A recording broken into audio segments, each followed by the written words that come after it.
حسبك لأن يرى شرفت له قروح لبضن وحن الله السلام عليكم ورحمة الله وبركاته ما أنت وافرحت لأن يرى عنك أنت الله لك وما أنت قبيالد كي يمدي وهو يمدينا آيه كتليان وحن الله هاي قبيالد هذا عضو قبيالد هذا عضو قبيالد هذا عضو وآيهنا إذن كايرير إذن كاسوكوريا ودنتينا وإناد قراتان أودينا وادوغاتان دولتي تمادبا إناد إذنكو أودو ليدهين إناد ريدي كرتان دين كرتان هدي حكمك حمادي آدي آدبان سودويننا وحن لنا سودوادا وحن لله كلي يدين شيقيا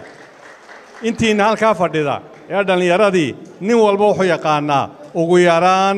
ugu yaraan 30 ama in ka badan dhalinyaraha shaqeeya waqti yar baa inoo haray nin walba isku day kaliga maahine inaad keento ugu yaraan 30 qof haddaad 500 imaga tihiin oo aad min 30 keentaan waa imisa xisaabiya aan dadaalo waxaan idinka rabnaa inaad soo dhawaataan waan soo dhaweynanaa waxaan leenahay guul Somaliland ururka tayeenta horumarinta waxbarashada aad baan u dhaweynaa cidii ka soo shaqeysay xafladana waan u mahadnaqanaa aad iyo aad baan idin salaamayaa assalaamu calaykum waraxmatullaahi wabarakaatuh waqtiga gaaban waxaan ku soo dhaweynayaa musharaxa madaxweynaha xisbi